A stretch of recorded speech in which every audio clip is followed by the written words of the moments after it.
Cham has been winning a lot. Cham asked me a while ago, he's like, can I just play until I lose? And I was like, well, we can't do that, because I obviously want to invite some different nerds as well, but I'll keep you in mind, and it's kind of just worked out. Bro. Cham should be, I'll ping him on Discord. Apparently the videos are not done yet, because Cham is AFK. He did say that he was ready to veto, and he's on the channel, he thinks. Yes, he is, but he is now AFK. Cham, we need you, mate. Go, go. Yeah, go, go, mate. Goblin whispered you 28 minutes ago. Cham is still trying to find the PTR, but I think he found it.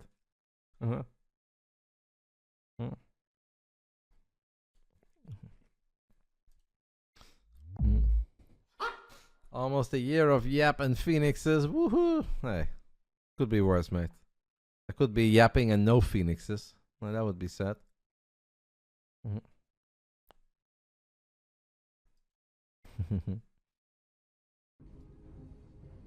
Predictions for Ajax, PSV, and Feyenoord AZ. I think PSV beats Ajax. I know that Ajax just beat us, and they played well, all things considered, but I still think PSV is a better team. So I think PSV will find a way to beat them. I don't think it's gonna be like a monster score or something, but like 1-2, 1-3, something among those lines. I think Feyenoord beats AZ. Obviously it was a shocking performance by my team last Wednesday. It wasn't good. But I don't rate AZ that high these days, so I think we'll get a nice bounce back game. Win 3-0, 4-1, and I think PSV wins 3-1 or something like that. It could be yapping and roaches. It could have been. All it would have taken is Artosis to tell me to pick Zerg. And I would have been a star, guys. Instead I picked Protoss, and I've been stuck building Phoenixes for over a decade. Unlucky. And that's why Artosis will not be invited to the Roddy wedding. But every other caster is welcome. But not Artosis. I'll never forgive him. I told him this as well. He was not aware of it, that he had such a big impact on me being a Protoss player for all these years. He laughed and he said he saved me, because without his advice I'd be diamond. Fucking Artosis.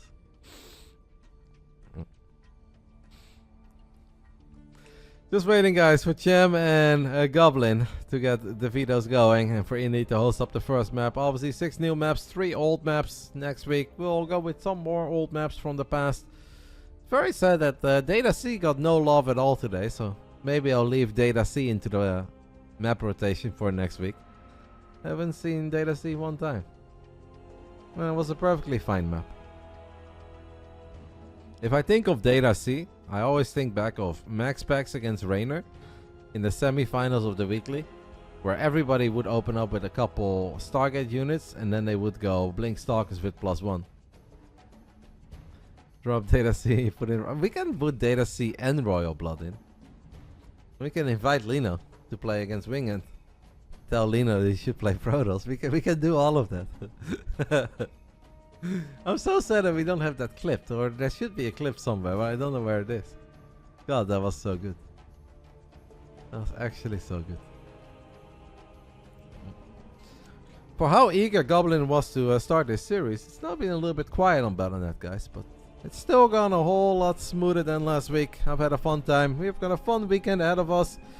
As Mr. World Peace just mentioned, great games coming up in the Dutch Football League. Obviously a very exciting F1 weekend. Sprint race into a real race. I will of course do my little virtual F1 racing on the Sunday afternoon with my friends.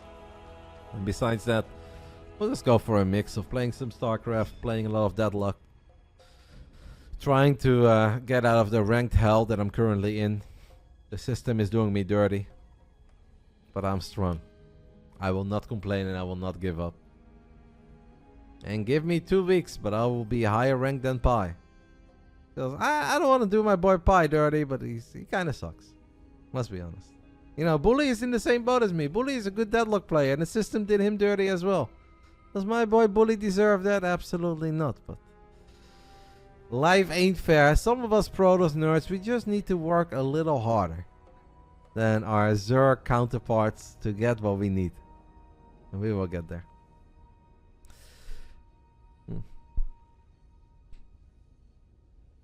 I don't know if that's misinformation, man. I can find the VOD.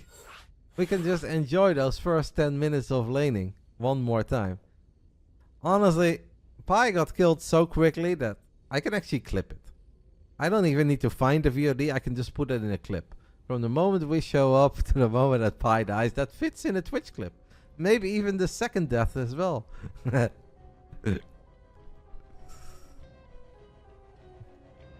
Oh, sure, man. Sure. You don't actually believe that. I know that you're smart enough to know that you don't actually believe that. Alright guys, game 1 will be played on the Romanticide. Game 2 will be played on Amy G. Dala. Third map will be on Leylines. Map 4 will be Snow Wisp. What is that? Snowpiercer. And fifth map will be Whispers of Gold if we get there. Good chance, by the way, that next week at the Big Brain Bouts, the Christmas decoration may be up in the household. Tonight we only went with the Ferris wheel and it was a great night. You guys were very sweet to me. We got a lot of love. So maybe next week, all out Christmas decoration. Second week of November, that's completely acceptable, right? That's not early. Would you guys say that's early? And don't hit me with the after Sinterklaas because that's way too late. I'm not going to put everything up for 20 days. That's way too much effort. Want to enjoy it a little bit. Maybe people will be nicer too. The Christmas spirit, holidays. Alright. You guys can hear the magical countdown. And that means that for the last time tonight, we are going to kick off a best of 5. It is Goblin versus Cham. Goblin is playing under Gobo. Cham is just a Cham. We're going to early on and wait for everyone to get some units. What do you mean, Alex? I will do it the same time as last time. I never want to be accused of getting preferential treatment as a streamer where I get all the units. Last time I played Battle Aces, I had the option to get an account with all the units or no units, and I said no units, and I'll do the same thing this time. I want to be a man of the people, and I want to have the same experience as all of you guys. Because then if people complain about it being too hard or easy, whatever, at least I can have my own opinion too. I will go for the pleb treatment all day, every day. Let's get it on. Round 1, fight! Top left side of Romanticide, guys. He is back. We haven't seen too much of him lately in Starcraft 2, but I'm obviously always excited to see our old child of Team Roddy play some video games. Representing the Platinum Heroes, this is Goblin. On the PTR, new patch, new maps, and some maps from the past. In the bottom right side, the man who took down Akvaron and also had another victory over... I feel like he beat a Protoss, but I forgot who that was. It's our Mexican Zergy for the third time in a month, give or take. This is Cham. I don't mean you, I mean the Battle Aces Big Brain Bouts. Oh, no. That was done through... Tencent Uncapped Games, and they already told us that they are not looking to do any sort of esports thing this time. The focus is just a lot about having fun, showcasing the 2v2, showcasing what they've been working on. I don't think there will be any paid esports invitations. I can obviously host something myself, but it's a tiny bit too early for me. If it was like in December, I could have done that, but right now it's just too early. So.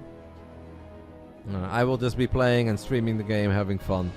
I don't think I'll be running any tournaments. Unless somebody is asking me, if Basilisk would ask me to do something, obviously I do it, or if they change their mind and they want me to do something, I'll do it. But not planning on it, just planning on having fun as a video gamer. Stalker into Stargate is going to be the opening here for Goblin. Goblin in the past was of course a big Phoenix boy, and I do think that Phoenix has got a little bit better with a lot of the changes that are currently live on the PTR. But it's been a little while since Goblin built Phoenixes, so most likely is going to be an Oracle opening. And maybe just Oracle into Blink Stalkers, maybe Oracle into Robo units and just take a quick third.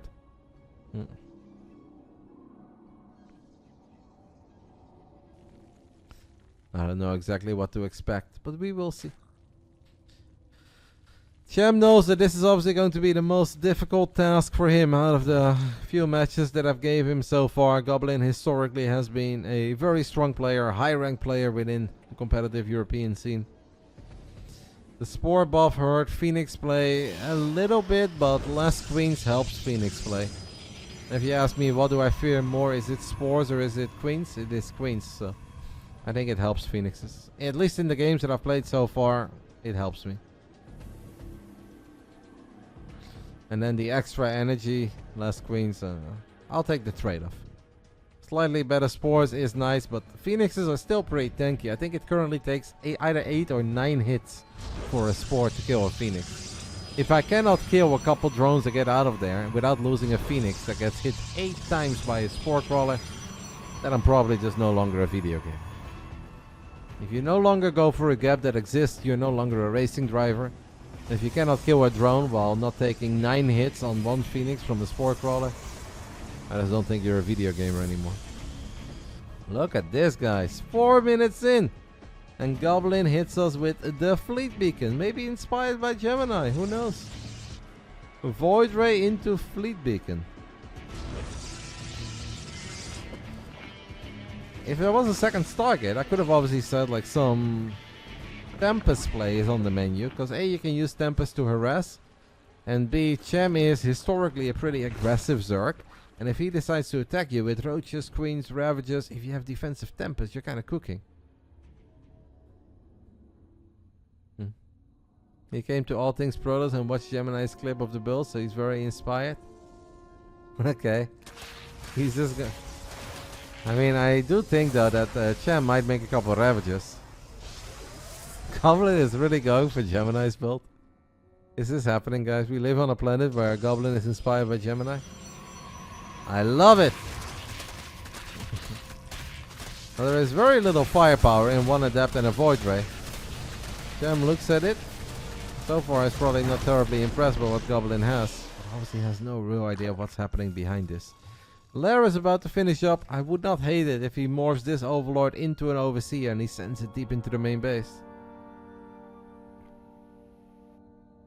It's the Gemini, Jeremy. From here on out, I will refer to this build as the Gemini. And I don't care if Zaun did it, or Trap, or Zest. For me, it's the Gemini. And we're gonna roll with it.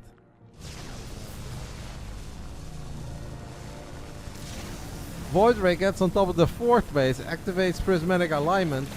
Queens are gonna try to make their way over. Void does deal a lot of damage. Void is gonna get the cancel here. Cham, you have to cancel, and Cham will cancel. Yep, with a single Void, that's a really big cancel. Like, I need an entire Dark Shrine and a couple of DTs on top of this.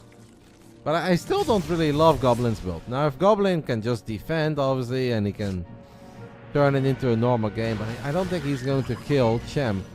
A man who can build a ridiculous amount of Roaches and Hydras with a little Rico into the main base. I just don't think that's going to work. With all due respect, Cham is no anti-core. I was very confused when I saw 207 earlier today. I was like, 207? That's such a weird number. Here is our mama ship, guys. But Cham's got 6 Hydras and 7 Roaches, and Goblin has no... Goblin has no sentries, so I don't think he's gonna go for the recall here. This is just Mothership harass, baby. Drops the Time Warp as well. Look at all them beams. Cham is probably wondering, where have I gone wrong in my life to be battling a Mothership at minute 7? And I gotta take this completely serious. Yeah, he's not going for the recall yet. This is just Mothership harass. Goblin says all the laser beams, baby. He got 4 drones. I think there are probably slightly more efficient ways to kill 4 drones than building a Mothership at minute 5, but... Hello, Mixu. I saw that you were enjoying some of the latest Reddit threads that popped up. I would tell you guys to interact, but... Let me just tell you that some of these people are very mean. They can say very hurtful things. Hello, Max. Hive on the way, 8 minutes in. I think overall Cham honestly is not too unhappy with how this game has gone. He's lost 4 drones. He's going 8 minutes into the game. He's getting a 5th base with a rich Vespian guys there. Mothership Harass is back on the menu. Round 2. I don't think we're gonna get a lot done here, Goblin. You know what this reminds me of, guys? And I know some of the diehards know what it's all about. This Mothership Harass, it reminds me a lot of air. It's very flashy, it makes a lot of noise, but it doesn't get a whole lot done. Very similar to the McGinnis ulti before it got buffed.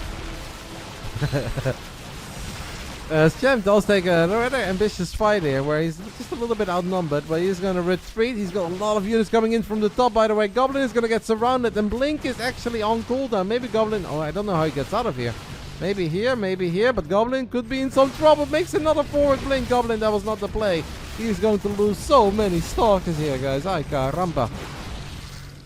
I mean, sure, he sniped a couple units here and there. We get Hydra Dash in game 1 of the main event. Are you joking? I love this patch. The Spore Crawler is about to one-shot the Mothership. Oh no, Goblin! Goblin, okay, he saves it. Honestly, 7 kills, guys. All of that for 7 kills.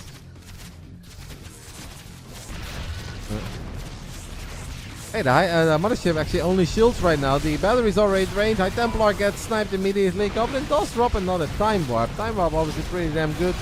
Cham decides to just stand his ground and fight as Goblin uses the recharge ability on the battery. This is, I don't think, looking very good for Goblin. He's honestly struggling spending his money a little bit. 1900 minerals, but the cloak! Oh my goodness, no Overseer in the mix. The cloak is big there. Without the cloak, I really think Goblin would have been in trouble. And I'll tell you, I actually still think Goblin is in trouble in this game, because I just don't think Stalkers alone are going to win it. Lurkers will be on the menu soon. Now, we do have High Templars with the Storm. There's a couple of Zealots run on top of this base in the bottom side. Great game between these two. The High Templars are coming in. They will drop Storms all over them Hydras. Hydra Dash is ready. But Cham, the man who didn't know how to download the PTR server, has not quite used it yet. He's probably looking at his Hydra right now and he's like, what does this button do? Alright, no more Storm available. I think Hydra's on creep should be sick as the Mothership drops another Time Warp. Holy fuck, this game looks so different to any of the other PvZs that I've looked at in a while. Cham's got 18 Hydras on the production tab, but he's not dashing. Dash, dash, dash. Why are we not? Oh, there we go. Woo! Whoa, it's so fast. Root. So fast. Game PP, he's like, my Hydras do something weird. It's like, no, Cham. He says oh, that's why he wasn't dashing. The man uses custom hotkeys and he did not assign a hotkey to dash it. Alright, what button shall I use?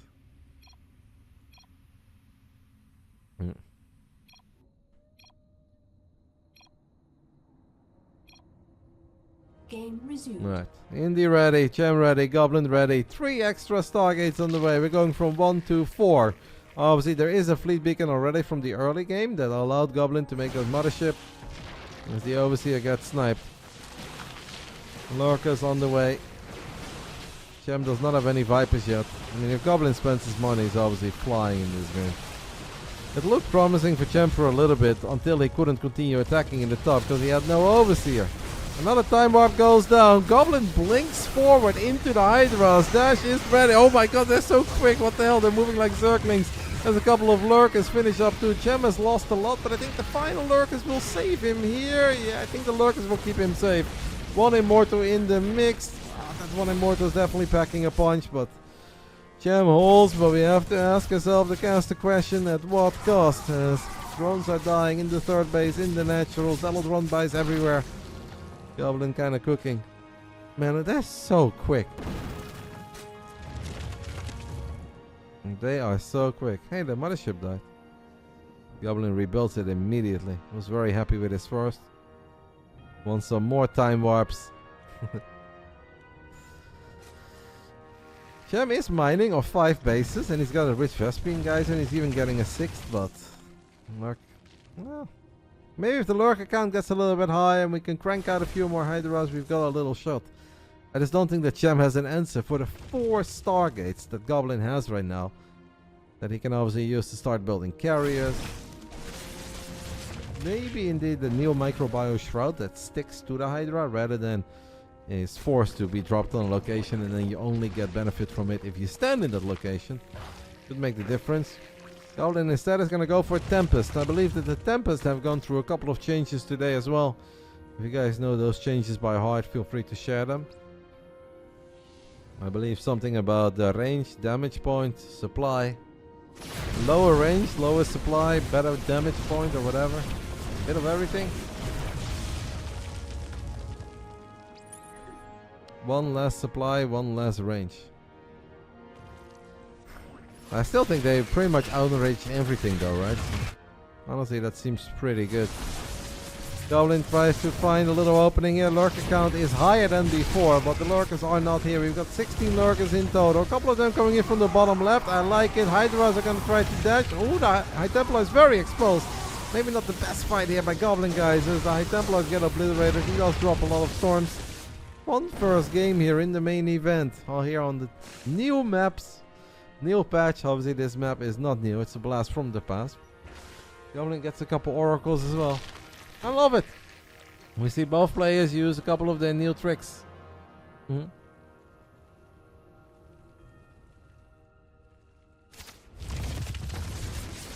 Zealot run by into the natural. Cham obviously defending this with lurkers is a bit annoying. Hydras can use their dash ability to get to some of these units. Not like a War Prism. Zealot run by is obviously a little bit quicker. Two low HP Zealots did make it deep into the main base. I think the Queen can take care of it. Queen takes care of the first and will take care of the second one too.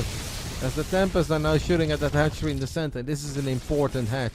Is this a mothership? It is another mothership. As the Spore's getting a couple of hits off. Our Goblin is going to Rico on top of Lurkers. Okay, he's got Tempest in the mix as well. So maybe that works out. Hydras are dashing. Time Warp goes down. I don't even recognize this game anymore. What on earth has happened?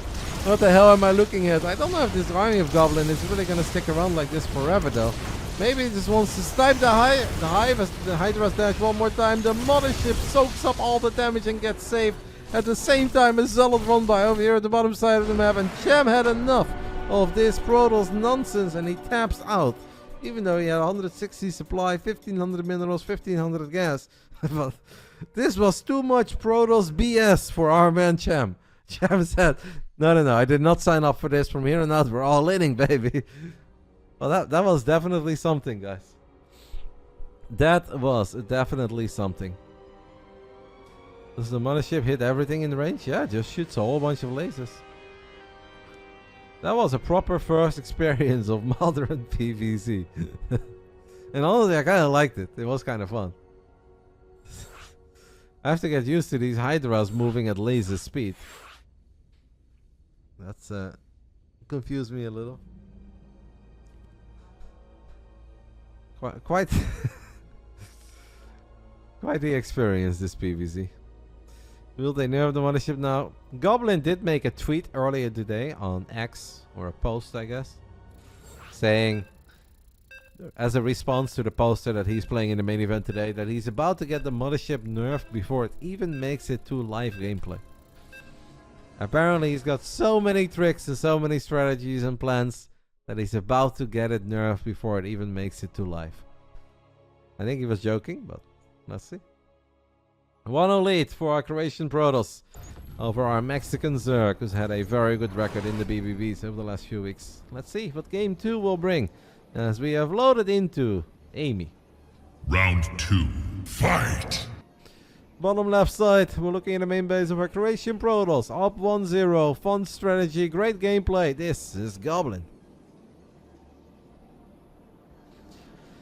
Top right side, the man who maybe left a tiny bit early, and I'm not saying that he's winning that game because obviously he was taking a lot of damage from Zealot run-bys, but whenever somebody has like 160 supply and still a bunch of money in the bank, I would kind of like to see them give it a shot at least.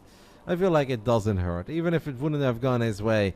Give us that final satisfying fight while you're at it. Dash one more time for me, baby. This is Cham. Has it ever been good since they removed Vortex? I think it was pretty good. Not the most recent one wasn't that bad, and particularly good I think in Phoenix against Phoenix. But there was one before where they nerfed abduct range and they buffed High Templar range, where the mothership was kinda good in late game, because it was a lot harder to land the abducts. The patch before that, I was never a fan of it. And that's when I had that 4-hour discussion with Lambo in the jacuzzi over at Homestead Cup 20 in Berlin. From 1 AM till 4 AM we discussed motherships. And in the end, we did not agree with each other. He said it was good, I said it wasn't good. But then later on, obviously, because the High Templar changed and the range changes, I was on board a bit more. But before that, I was really not on board.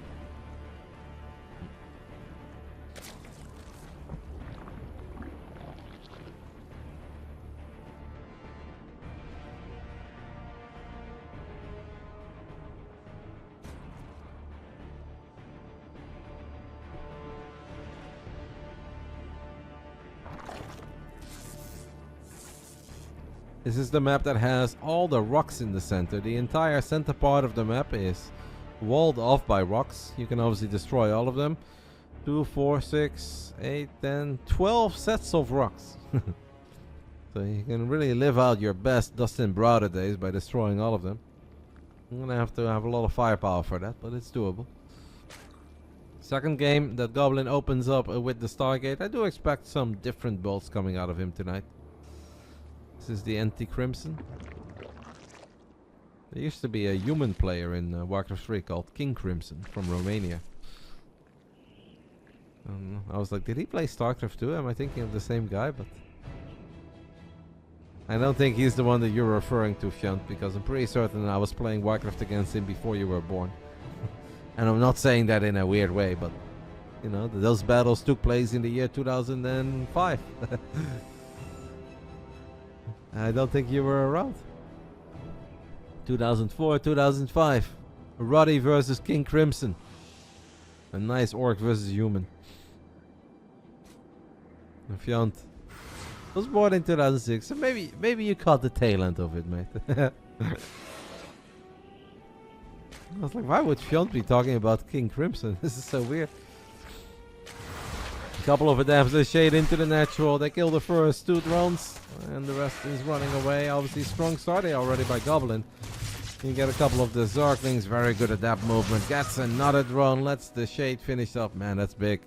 Kills 3 drones and keeps both of the adapts alive.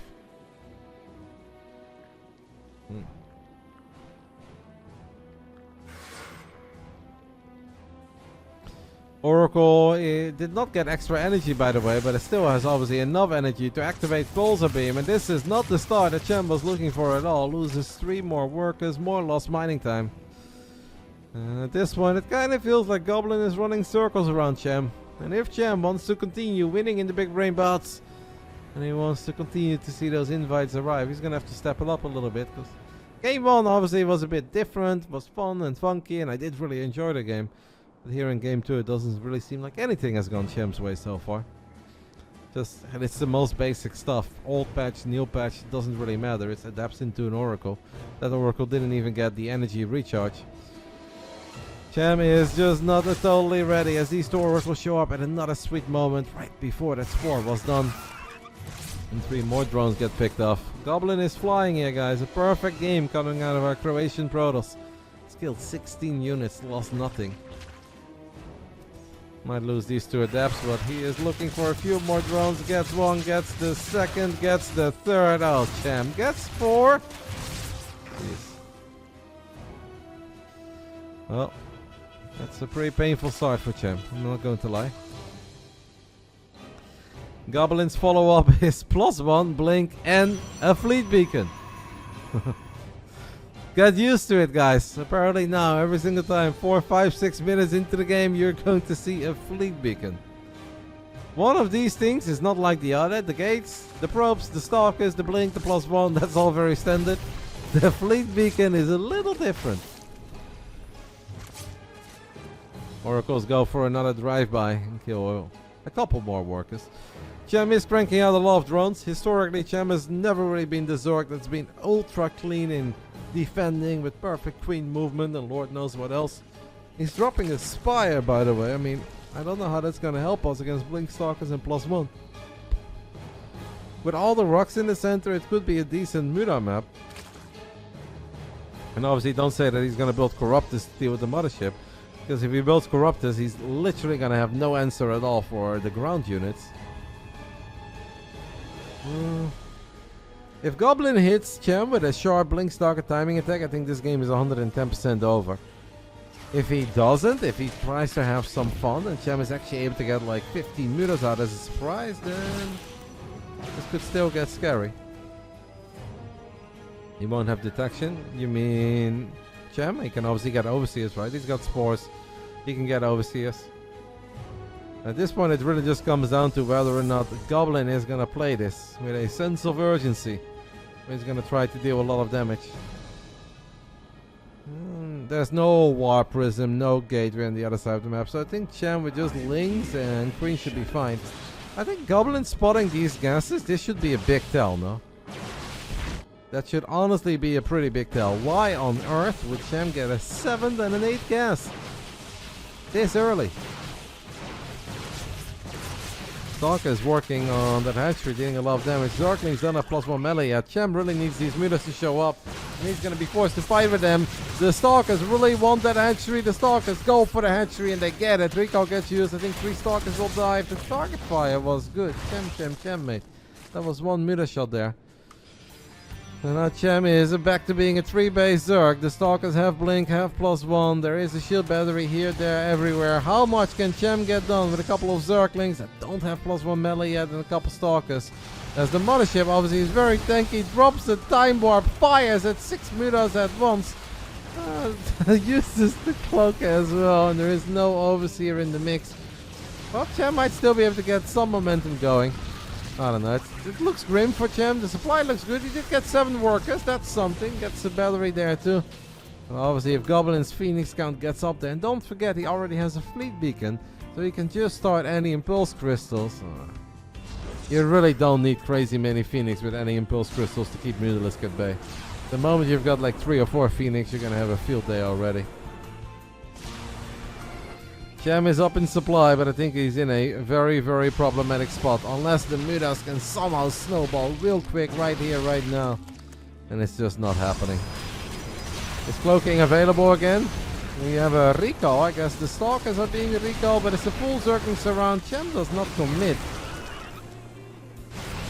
Honestly, I wouldn't have hated a commitment there, as the Mutalists show up one more time in the natural. Decent worker damage, to be fair. It's 14 of them. But any impulse crystals is done. If the Zerglings would have gotten the Nexus there, guys, and then the Mutas get 14 probes, it would have been something. Goblin does need to be a tiny bit careful on creep, because Stalkers can obviously still get surrounded by Zerglings, and eventually there will be detection. There will be an overseer, and he just used a recall with, I don't think that was a Nexus recall, right? Or it was. Both recalls are on cooldown. Goblin needs to be careful here. Both recalls are on cooldown. There is an overseer in the mix. I think all the Stalkers are... No chance. Oh my god, he lost the overseer. No! That could have been such a good fight for Cham, but he lost the overseer. And now recall is off cooldown, and Goblin gets out of there with all the Stalkerinos. A second or a third overseer there. That would have been a god tier fight for Cham. But losing detection is so painful.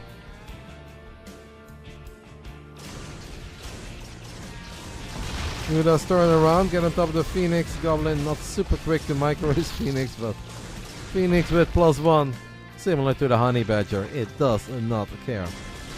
Too much damage and all these Mutas will get picked off. Cham just made a few more, by the way.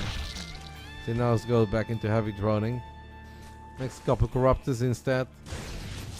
Goblin's like, cool, now suddenly I've got a bunch of Phoenix. Cham has dropped the Hydra then. Maybe tries to go like a Ling Lurker. Eventually with a Hive Tech. Maybe Ling Bane Hydra Corruptor. Oh well, fun game at least. A game that started off very, very bad for Cham. Cham has been able to at least get some damage, get some momentum. I'm sure that Goblin is still loving life. A 7,000 units lost resource difference is pretty mental for a PvZ. This is 7,000, guys. Such a shame though, because this could have been a great fight, right? This should have been 10, 12 Stalkers dead. That would have obviously shifted momentum a little bit in favor of Cham. Now we're looking at an army here that is not going to get stopped easily by a couple Zerglings. We're going to need Hydras, we're going to need a lot of them. Cham goes for a big counter attack. But there was a stasis trap buying some time. There's a lot of Zealots with +2. It means that these Zealots will do incredibly good as the Corruptors try to battle the Phoenix. This is not even Goblin's army, and Cham is struggling. And for the second time in this series, Cham leaves with a pretty large supply. I do think that this game also looked very grim. Look at the units lost difference here, guys. Cham losing 9,000 resources more than Goblin. Holy smokes. Holy smokes. That's a pretty unreal amount of resources for a 12-minute game. That's something you expect at minute 25, minute 30, not at minute 12. Cham had one big opportunity that game, and that is when he jumped on all those Stalkers with his Zerglings. Recall was on cooldown. But kudos to Goblin, sniping that Overseer, cloaking his entire army, and then buying enough time to actually get out of there. I do think that he's leaving, like, he is not leaving games that he's winning, but I do think he's conceding a tiny bit early. I think as long as you have 170, 180 supply, you can give it a shot. But I know that when I say this, somebody will be like, what do you think he's going to do? Kill Icons and Stalkers with a couple Zerglings? No. I don't think that he's going to kill that entire army with a couple Zerglings, but I still think it's worth a shot. Maybe Goblin does something bad, move commands. So whenever I am defending a counter argument, people always jump on me and they're like, you thought he was winning? No, I don't think he was winning. I don't think that really... I don't think that was really a way for Cham to still win that. Unless Goblin would make serious errors. But they do happen, right? We've seen it from time to time. Crazy things have happened. Then in those two games. Now in both games, Goblin had a commanding lead, and I understand why Cham left. I just don't totally agree. I think A, for the show, and B, for the tiny chance your opponent messes up. I think you should stay in there a bit longer and give it a shot. But it's all good. Round 3. Fight! In the top right side of Ley Lines, the man who's finding a lot of joy with his mothership so far, playing a pretty damn clean series, up to our Croatian Protoss, Goblin. In the bottom left side, our Mexican Zerg, who was very eager to play in multiple big brain bouts in a row, and he said, can I just play until I lose? We didn't quite go with that, but he has played quite a few times lately. Had a couple very strong performances, but he's in trouble here tonight, unless he can somehow find a way to clean things up in the early game. So Mexican Zergy, Cham. It could also be that he's maybe a bit frustrated with the changes. Maybe he looked over everything. We obviously know that he hasn't played a lot of the PTR. This is not a Cham exclusive, by the way, guys. This goes for a lot of pro gamers. Like, I won't mention names, but I invite them and they say like, I haven't played since the Esports World Cup. I haven't played since WTL. A lot of the top tier pros are just not that active right now. They're waiting for the big announcements. They see this as an off season, so Cham may not be like a top tier pro, but he obviously falls into the category of players that is kind of waiting to see what the future of competitive SC2 holds. And because of that, he's not being mega keen on jumping on the PTR and playing a bunch of games. A bigger problem, and this is a problem that Starcraft 2 has had for a while, is that on a certain level, the practice hours become very slim. And this could also be a reason why we don't have a whole lot of new up and young commits of people that just get a whole lot better. It's because it's difficult to get better in StarCraft 2, and there's only one way to really get better, and that's by playing a crazy amount. And obviously spending a lot of time talking, watching the game, discussing it with your friends.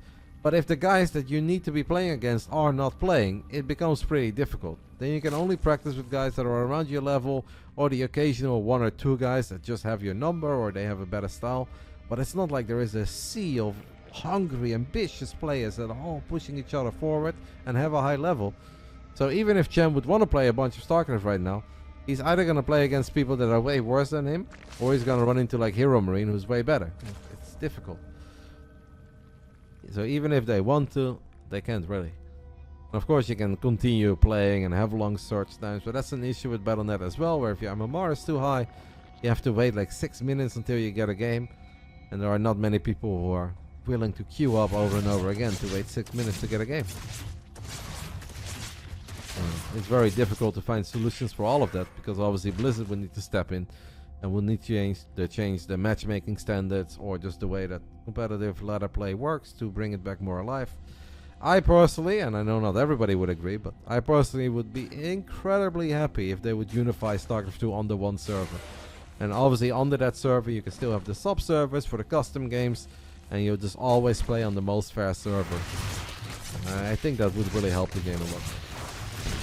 I am not in charge of that, and I don't think we're gonna see that happen anytime soon, but I really think it would be mega useful.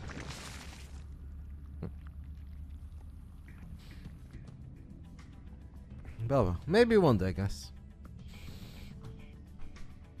Maybe Microsoft is going to save us. It is possible. 4 minutes of yapping by me over practice and activities, good things, bad things. As we did see Cham having a much better answer for those first 2 adepts of Goblin. And we're obviously happy to see that as a neutral StarCraft fan here.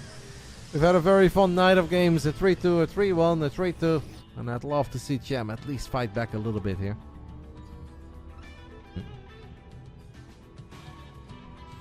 Goblin going double Oracle into a fleet beacon. As extra pylons are on the way. Pulsar beam kills a couple drones. 1 Oracle. The Queen. Steph Curry. No. Yes. This one is stuck. Oh, Spore Crawl. No. Cham not getting very fortunate here. Good news is that these 2 Oracles are now low on HP. And they will continue to be low on HP. And it means that Goblin cannot get too carried away. He even built a 3rd Oracle already. Are we gonna go full house here, guys? This is like multiple Oracles. Man, you can actually do some funny stuff, eh? Because you could go for a lot of Oracles, and then you can go for gateway units and a mothership, and you can also recall your army into their base. I feel like the possibilities are endless. This is what Mixu would absolutely describe as hell for the Zerg. When you know the motherships are coming, you just don't know what's complementing that mothership.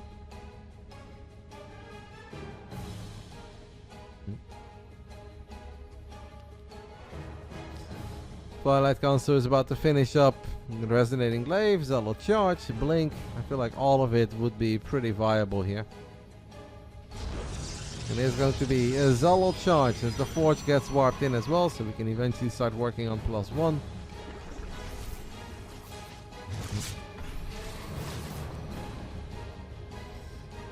Links with +1 melee are on the production tab for Cham.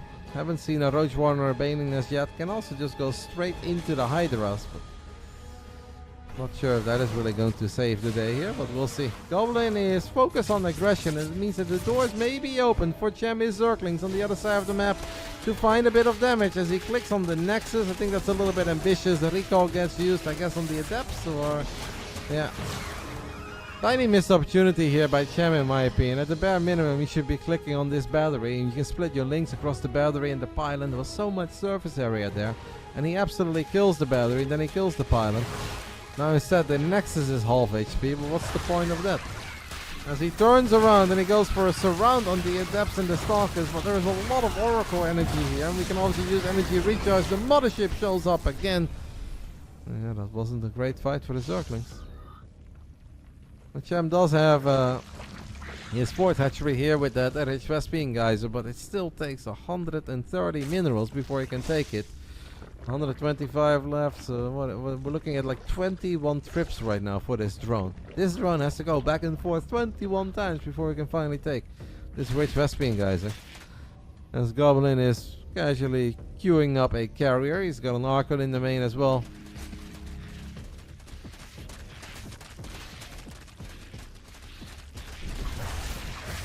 The buff Spore gets a couple shots off, but the Goblin still finds some damage. Would help Cham, I think, to maybe put a Overlord a bit closer here and then have a Queen here as well. Hello, Seaton. Turn 1 Brazil, Seaton. It can get dicey, but I believe this is a great way for you to get some safety going. Thank you, mate, for the 31 months. I appreciate it. See you on Sunday, I hope. Baning nest has been planted down. Hydras are going to be on the menu. Some good old-fashioned Hydra Link Bane. Cham's got a pretty strong economy. Gets a Genso on the 4th base. I don't hate it.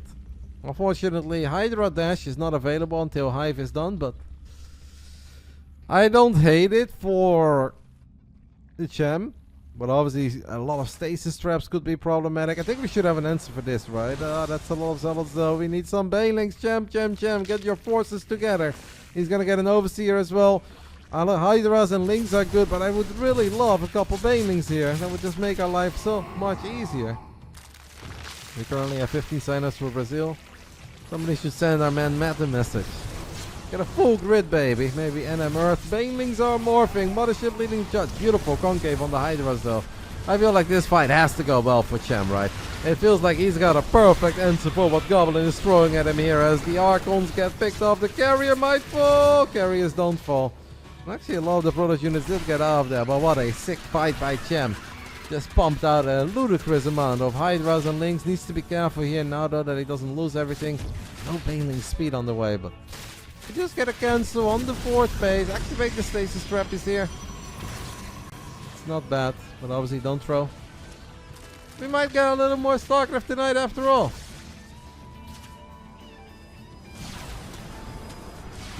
Stasis trap on the right. That's a slow Zealot warp in by Goblin. That's a painful slow Zealot warp in as well. I feel like the Banelings can just connect with it.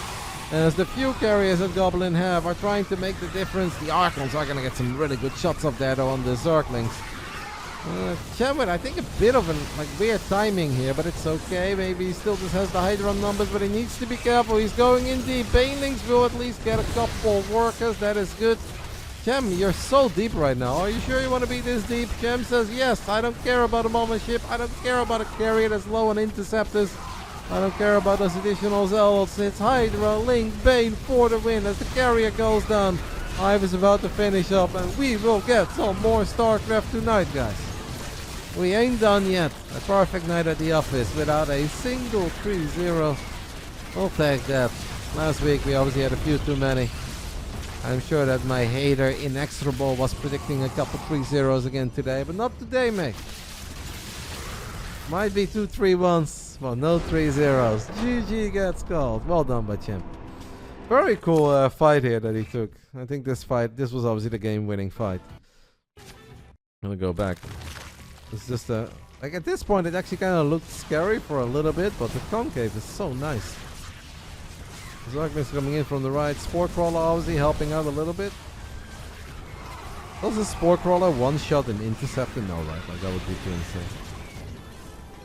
Did that interaction change? I haven't heard anybody about it. Do spores now kill interceptors quicker? Is that a thing? Interceptors have 80 damage, 40. So did it change or did it stay the same? Or one less shot? I guess that means one less shot for the spores.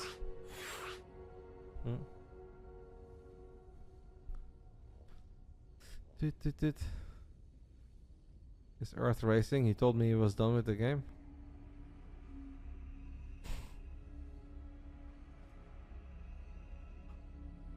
I don't know about that. We'll have fun on Sunday, guys. They came in 3 shots instead of 4 right now. Okay.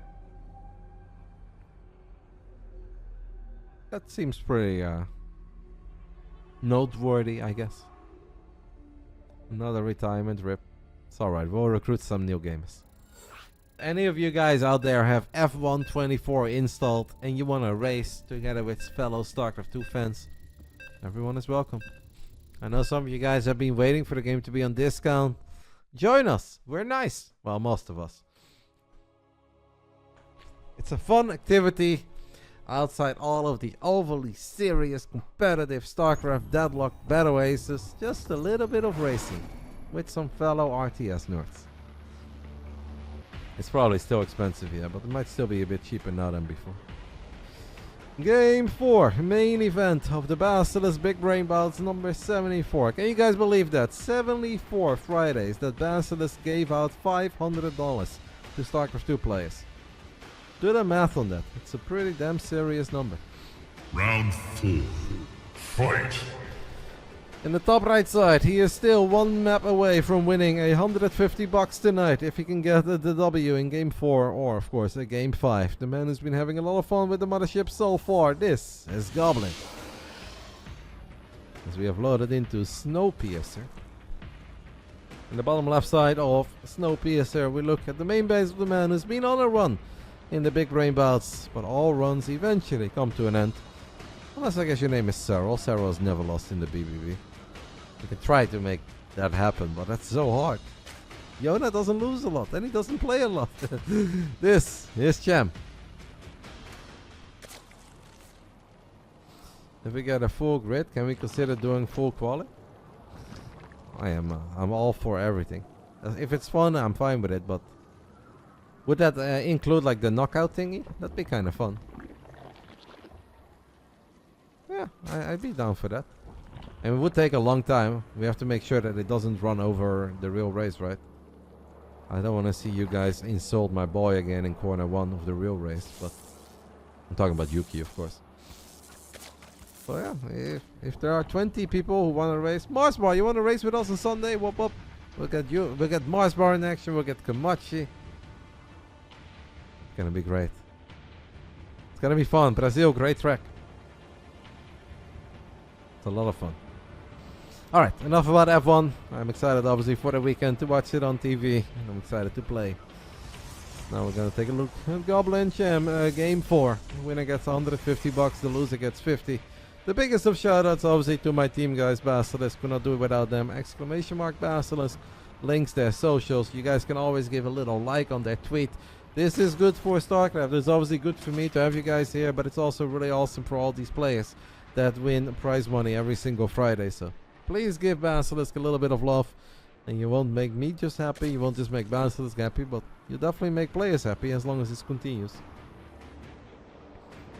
There are fortunately still a lot of online events in StarCraft 2, but none of them I think are as time efficient for the players as the Big Brain Bouts, where they play one best of 5, it's one and done, and they always get rewarded.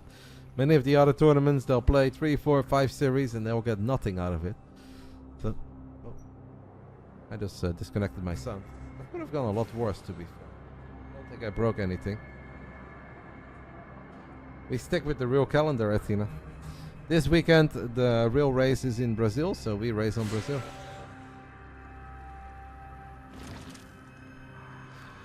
Two adepts are gonna shade into the third base. Obviously a big difference, guys, between game 2 and game 3 is that in game 3 Cham's defense against the first two adepts was very clean. I know I was just yapping a little bit about the practice, the activity of the ladder and whatnot. Seemed like none of you guys cared about it, but that's okay. Hashtag I tried. But there was a big difference, because losing 3 drones against the first two adept often means you are going to be a tiny bit out of position for the first oracle, and it's that good old snowball effect. You never really stop bleeding. Last game, Cham made certain that he never started bleeding in the first place. Thank you to Ravon for the 2 months with Prime. Really appreciate it. I loved it. Oh, I almost forgot. I have to do my geography challenge. Earlier tonight, somebody gave me $50 to fill in a blank map of Africa to show how many countries I know. I almost forgot about it. We will do that, and I will not be good. I guarantee you guys that I will not be good. But I will also not be so bad that I only know South Africa. I know a few more. 2 adepts preventing Cham from using the natural as the Zerglings are working on the Nexus. Goblin could obviously use energy recharge, guys. But he still has a lot of energy on this Oracle that has made it back. Cham was committing on the Nexus for a bit. Maybe Cham's strategy not to lose any drones is just to make sure that he loses Zerglings on the other side of the map.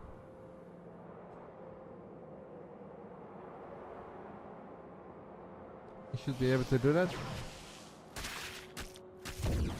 I mean, that's great for you, Kamachi. I would rather have you race with us. How about that? I don't know why you're flexing over here. Is this something that I thought of? We could do America and Europe, but this one is not gonna go that well. The 2 adepts that have been lurking in the shadows in the end do show up. Kill 6 drones. They are not for sale yet. Oh. Unfortunately, they are not for sale, but if you show a lot of love to Basilisk on YouTube, Twitter, whatever, there is a chance that you can just push them, eventually, to make it a top priority to open that web shop. Right now, the Basilisk has a lot of goals, a lot of long-term goals, but the short-term goal has never been for them to sell a couple shirts and make a little buck of that. That is something that obviously they are thinking of, but it's just it's on the to-do list. Unfortunately, the to-do list is very long if you're an aspiring esports org. But I obviously hope to see the day where you guys can pick up a Reina jersey, a Cyril jersey, or just regular Basilisk shirts like the one that I'm wearing, or the polo, etc. I am very happy with them. I'm not wearing them because I have to wear them. I wear them because they're actually comfortable. And I like them, and I feel like they look good on me. So even if I don't have Basilisk events, I wear them a lot. The fact that it's not on sale makes me want it even more. Maybe I can give out a couple at Home Story Cup. You know, there is enough time between now and Home Story Cup that if I ask very nicely to get a couple t-shirts to give away, maybe we can make it happen.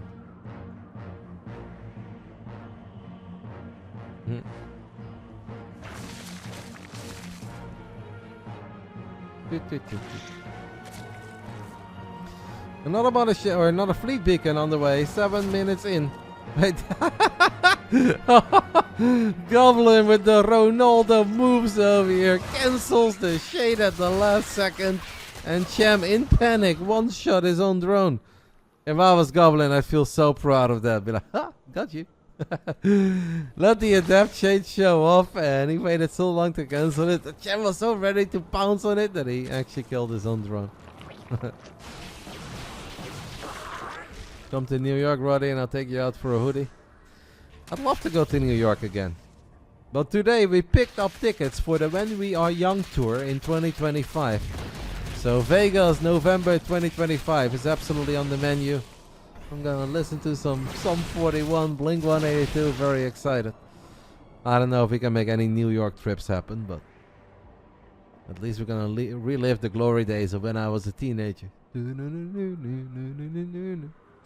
So cool. That's gonna be the most fun day of my life. Just need to get to America, but it's okay.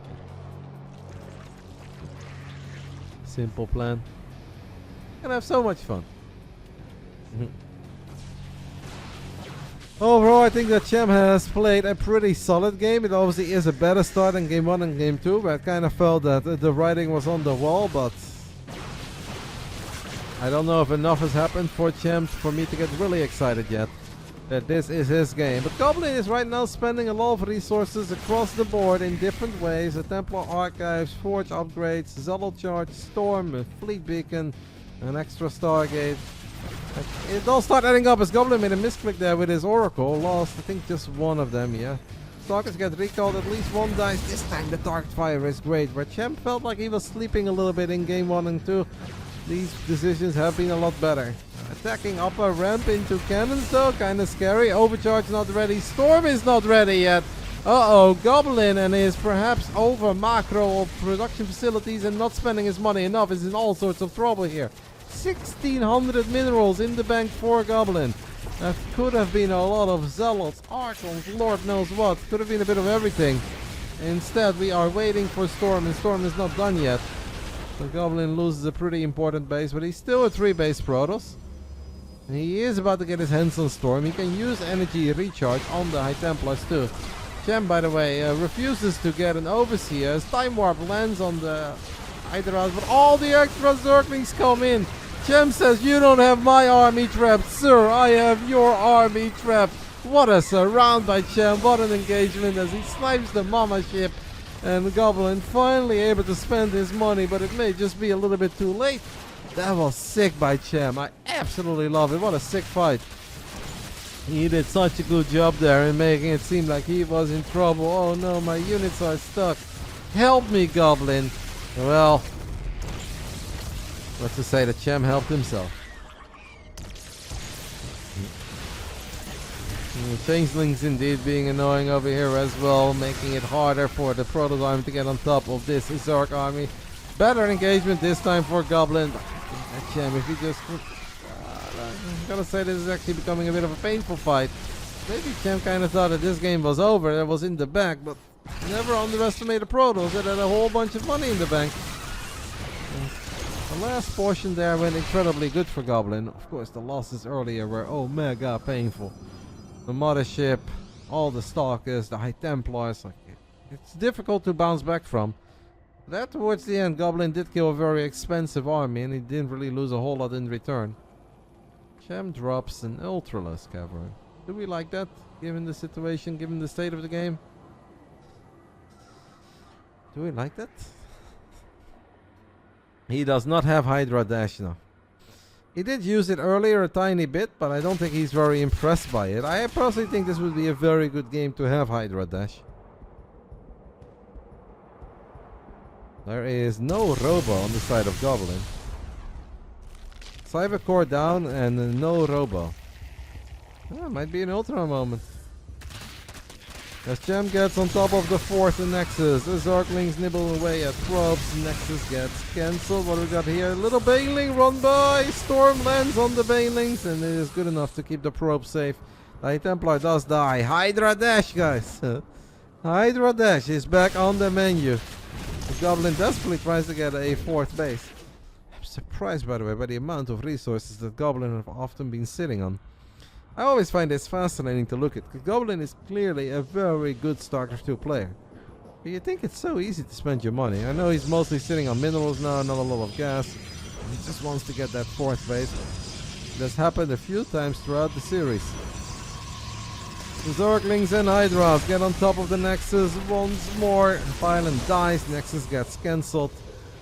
As Hydra Dash is very close to finishing up. It is called Frenzy, guys. Frenzy is done.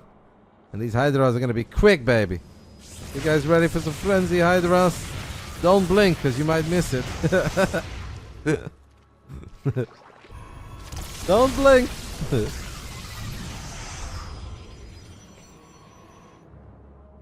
Frenzy is a temporary name, I know. It's a work in progress. You know what I think we should call it, guys, the upgrade? Pi. The spy ran away from me so quickly in that game of Deadlock that seeing these Hydras move away so quick and run home safe, it really reminds me of Pi. I've never seen a man disengage so quickly when he went up against a far superior laner. Big fan of the name Pi. I don't know if it's gonna stick, but I'd like it. Few Ultras are in the mix. Ultras can now push units away. I know that they nerfed the Ultra speed thingy, I believe, a little bit. Obviously, Goblin guys had no Robo. He didn't even have a Cyber Core anymore at one point. And that means that it's impossible for Goblins to have a bunch of Immortals. And if you don't have Immortals, what is going to keep these Ultras at bay? Especially because they are backed up by Banelings. The Banelings cannot quite connect, but Ultra don't care. There was a fight happening at the Triangle base as well, but it seems like Cham didn't really commit that because he is happy with how this fight has gone. I think it's time to Hydra Dash, baby. What's the cooldown on Pi? I don't know. It's not that long, but it's also not that quick that you can spam it non-stop. Look at Cham. He's taking all the bases. He's feeling like a StarCraft 2 player again, baby. He's taking every single base that he can get his hands on. Not one, but two Spires. Everyone's a macro player when they are very far ahead.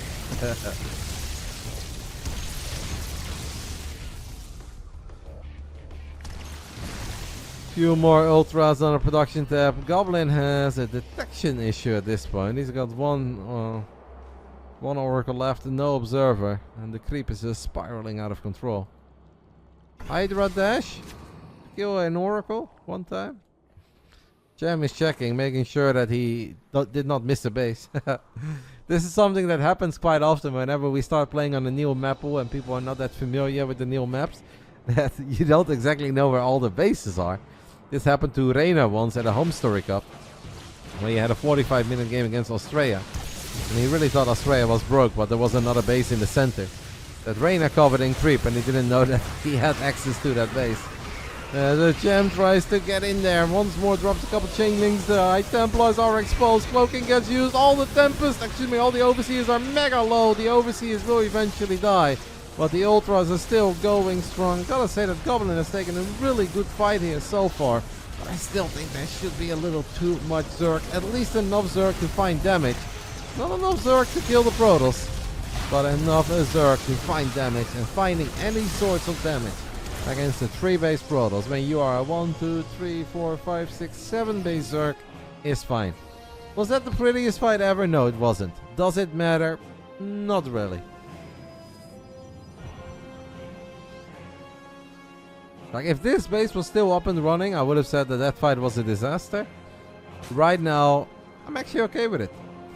So be it. Let's trade. 14 Overlords. I mean, the man is going to make 10 Overseers this time. Earlier, we had no Overseer. That was an issue. Then we had that fight with the 1 Overseer, and we surrounded the Stalkers. That was an issue. Last fight, we had 4 Overseers, and they all still died to Storms and Tempests, so... Now Cham is probably going to hit us with the 20 Overseer strategy. And he's like, snipe this! Stark is keeping Banelings busy, but Cham makes damn certain that Goblin will not get his hands on a 4th Nexus. The floodgates are wide open, Zerglings stream into the natural. Hydra dash! Dash away, baby! I mean, dash and time warp. This is really looking like a deadlock game right now. It's like speed up, faster, regen, afterburn, buff, debuff. Banelings rolling into the 3rd base as all the probes get wrecked. A couple Zerglings left in the main base. They will work their way through these final probes. And Goblin, guys, is down to 1 probe.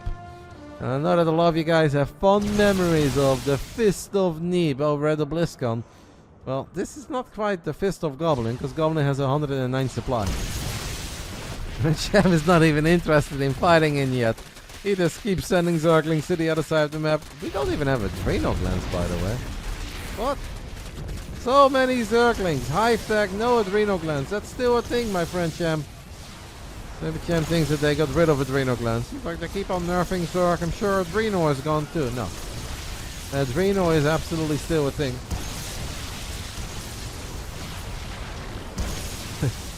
Goblin is actually killing the Ultralisk Cavern. There are no Arc. Well, there's one Archon. Excuse me. One Archon to deal with 106 Zerglings. Cham is actually going to try to eliminate Goblin, by the way. Well, we felt that Cham left a little bit early in Game 1 and Game 2. Goblin is doing the complete opposite here in Game 4. But Goblin is never going to eliminate Cham before Cham eliminates Goblin. If he had Adrenal, by the way, literally every single building would have been dead by now. But he forgot Adrenal glands. It is all good though. Goblin needs to recall, by the way, because if he doesn't, I mean, obviously there's no way to win. It doesn't matter what he does. Maybe Goblin is just having fun killing as many Zerg buildings as possible. We've got 1 probe. Where is that 1 probe? I want to be that probe, baby. That probe was still mining some minerals without a worry in the world, but eventually the probe dies. Goblin has sent his oracles home. Maybe he used energy recharge right before that final Nexus went down. I don't think Cham is sweating. Especially not now after seeing this match. And Cham is actually going to have a maybe somewhat difficult time, but let's take a look. That is a beautiful Zerg engagement. There is no place to recall to, so Goblin is forced to fight. As he does drop the time warp, he does drop a couple of big storms. And he tries to activate cloaking, but there is simply too much Zerg without any bases left. Cham gets the victory in Game 4. And we are going to Game 5 for the 4th time tonight. I said it after 2 games tonight, guys, that RotterdaM matchmaking is so back on the menu.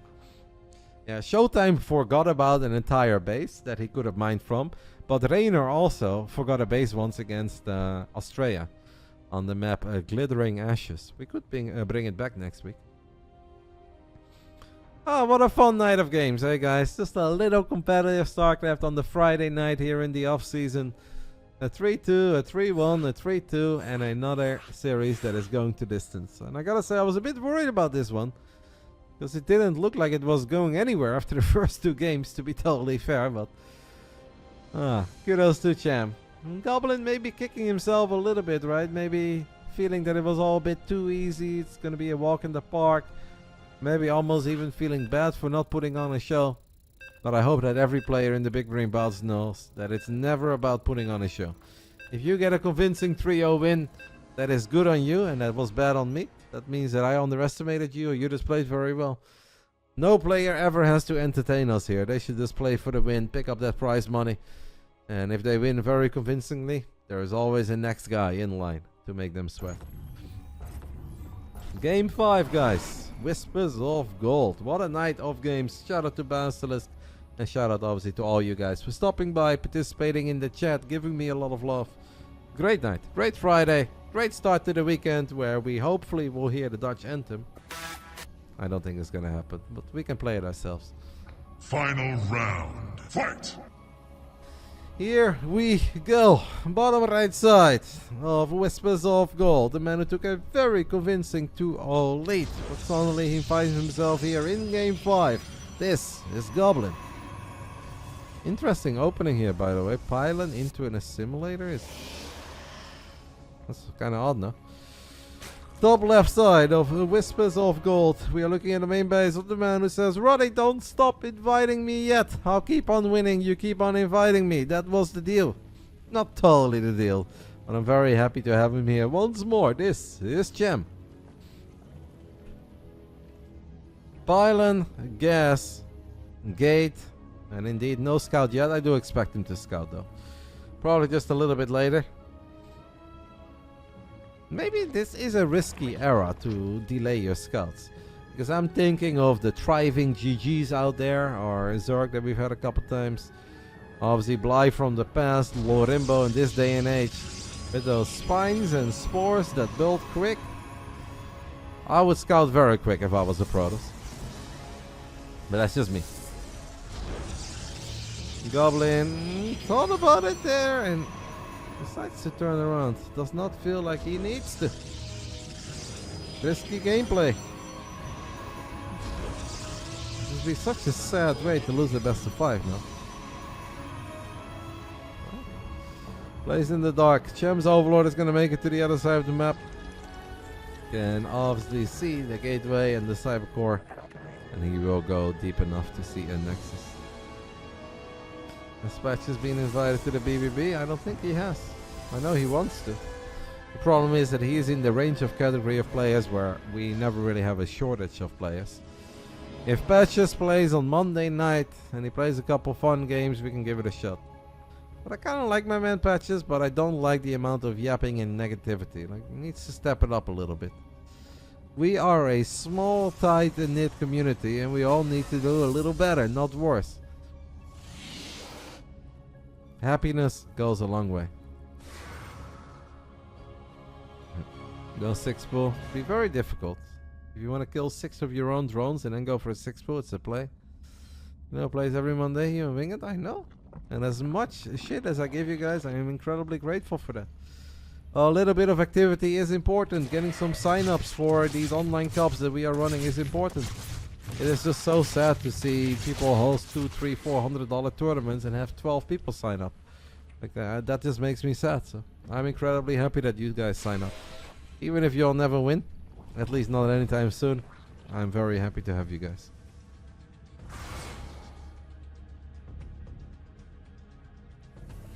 Max Spectre Club. Think of the practice though, Pi. According to Reddit, if you run into the best players in the world, you should just be happy because it's great practice. Tell me, how much have you learned from all those games against Max Specs and Clem? Meanwhile, Pi gets Coco and Lino. Yeah, mostly it's been Wing It against Coco lately. Wing and Coco has turned into one hell of a rivalry. With a couple of nail-biting victories for our man Wing It, but Coco is coming.